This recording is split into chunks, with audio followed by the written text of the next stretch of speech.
How to win friends and influence people की। Chapter 1। अगर आप शहद पाना चाहते हैं तो छत्ते को मत तोड़िए।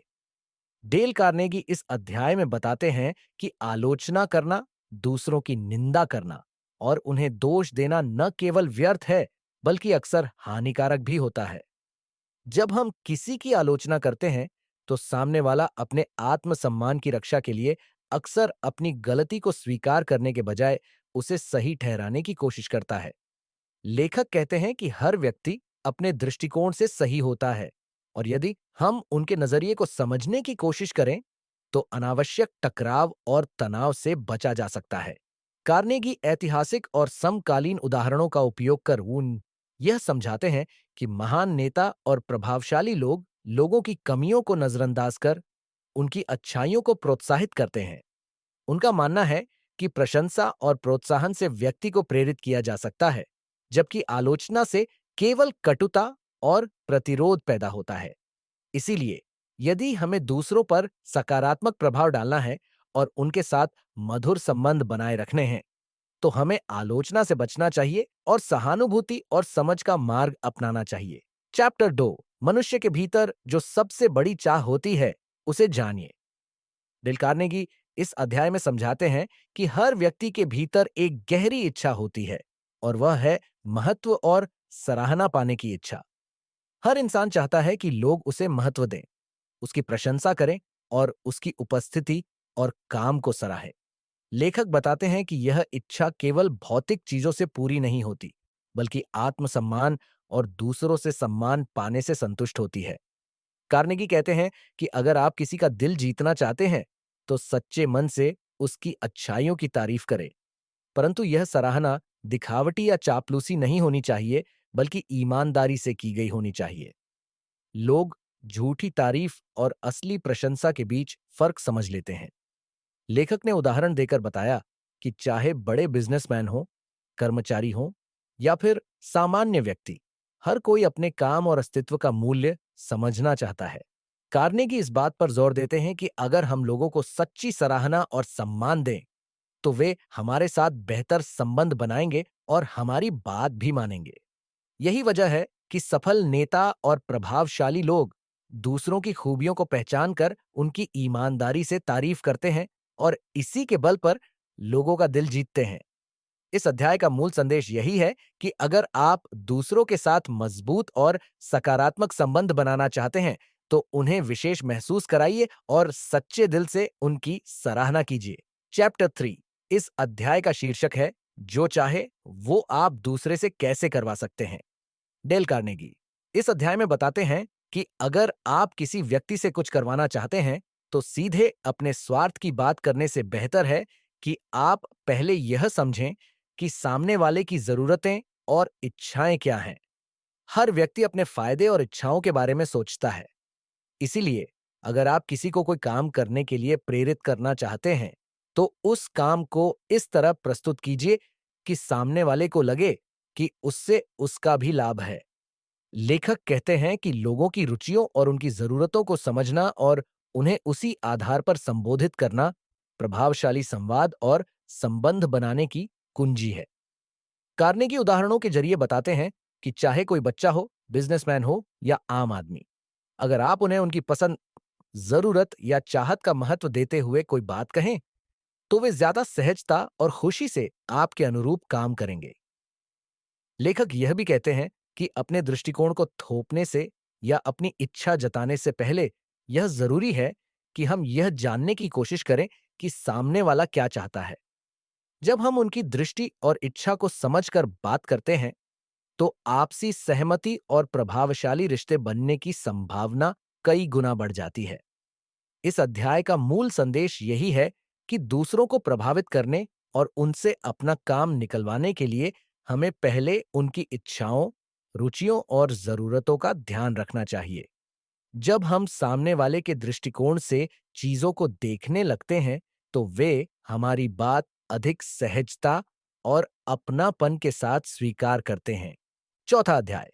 इस अध्याय का शीर्षक है, हर व्यक्ति का सबसे आसान और असरदार तरीका जिससे आप लोगों को तुरंत पसंद आ सकते हैं। डेल कार्नेगी इस अध्याय में बताते हैं कि अगर आप चाहते हैं कि लोग आपको पसंद करें और आपके करीब आएं, तो सबसे आसान और प्रभावशाली तरीका है सच्ची मुस्कान।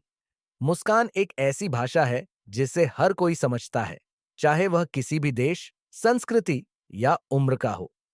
लेखक कहते हैं कि मुस्कान में एक ऐसी शक्ति होती है जो सामने वाले व्यक्ति के दिल में आपके लिए सकारात्मक भावनाएं पैदा कर देती है। यह न सिर्फ माहौल को हल्का और सौहार्दपूर्ण बनाती है, बल्कि दूसरों के साथ बातचीत की शुरुआत को भी सहज बना देती है। कार्नेगी बताते हैं कि अक्सर लोग जीवन की भागदौड़ और परेशानियों में मुस्कुराना भूल जाते हैं, लेकिन एक सच्ची मुस्कान उनके दिन को बेहतर बना सकती है।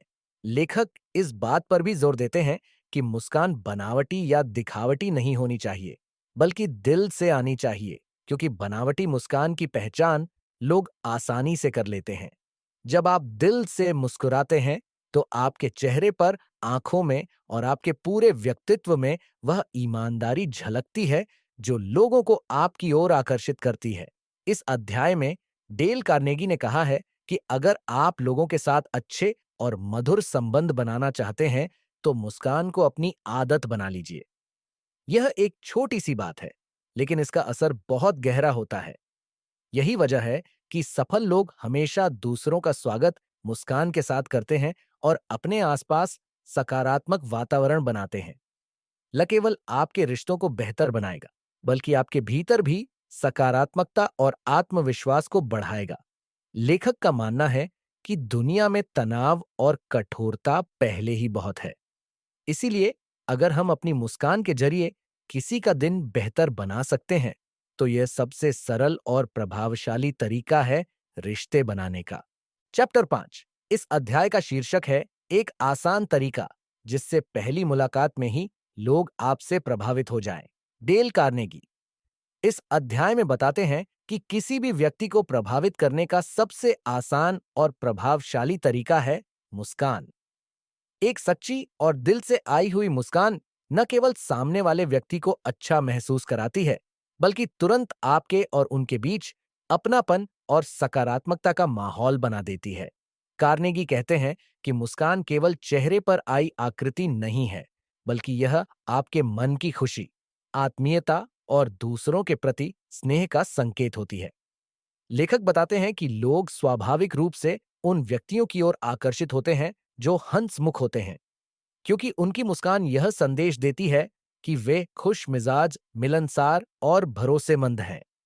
यहां तक कि फोन पर बातचीत के दौरान भी अगर आप मुस्कुराते हुए बात करते हैं, तो आपकी आवाज में वो गर्मजोशी और सौहार्द आ जाता है जिसे सामने वाला व्यक्ति महसूस कर सकता है। कार्नेगी कहते हैं कि मुस्कान मुफ्त होती है, लेकिन इसका प्रभाव अनमोल होता है। इस अध्याय का संदेश साफ है कि अगर आप चाहते हैं कि लोग आपको पसंद करें और आपसे सहज महसूस करें, तो हमेशा सच्चे दिल से मुस्कुराइए। यह न केवल आपके रिश्तों को बेहतर बनाएगा, बल्कि आपके भीतर भी सकारात्मकता और आत्मविश्वास को बढ़ाएगा। लेखक का मानना है कि दुनिया में तनाव और कठोरता पहले ही बहुत है। इसीलिए अगर हम अपनी मुस्कान के जरिए किसी का दिन बेहतर बना सकते हैं, तो यह सबसे सरल और प्रभावशाली तरीका है रिश्ते बनाने का। चैप्टर 6 इस अध्याय का शीर्षक है अगर आप चाहते हैं कि लोग तुरंत आपके करीब आएं, तो यह बात कभी न भूलें। डेल कार्नेगी इस अध्याय में बताते हैं कि किसी भी इंसान के लिए उसका नाम उसकी जिंदगी का सबसे मधुर और महत्वपूर्ण शब्द होता है। हर व्यक्ति अपने नाम को सुनकर विशेष महसूस करता है, क्योंकि नाम केवल एक शब्द नहीं, बल्कि व्यक्ति की पहचान, अस्तित्व और आत्मसम्मान से जुड़ा होता है। लेखक कहते हैं कि अगर आप किसी का दिल जीतना चाहते हैं, तो बातचीत के दौरान बार बार उसका नाम लेने की आदत डालिए। कार्नेगी उदाहरणों के जरिए समझाते हैं कि जब आप किसी व्यक्ति को उसके नाम से पुकारते हैं, तो उससे यह संदेश जाता है कि आप उसकी कद्र करते हैं और उसे महत्व देते हैं। इसे सामने वाला न सिर्फ आपके प्रति सम्मान और अपनापन महसूस करता है, बल्कि आपके साथ घनिष्ठ संबंध भी बनाता है। बड़े नेता, व्यवसायी और सफल लोग इसी कला का इस्तेमाल कर दूसरों के साथ सकारात्मक और मजबूत संबंध बनाते हैं। लेखक यह भी बताते हैं कि चाहे कोई कितना ही व्यस्त या महत्वपूर्ण क्यों ना हो, जब आप उसका नाम याद रखते हैं, और उसे नाम लेकर पुकारते हैं, तो वह व्यक्ति आपके व्यवहार और संवाद को गंभीरता से लेता है, क्योंकि नाम में वो शक्ति है जो औपचारिकता को अपनापन में बदल देती है।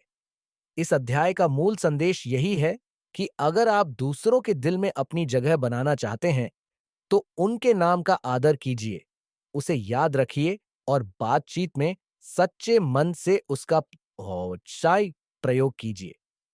यह एक छोटा सा तरीका है, लेकिन रिश्तों में अपनापन और आत्मीयता लाने का बड़ा और असरदार साधन है।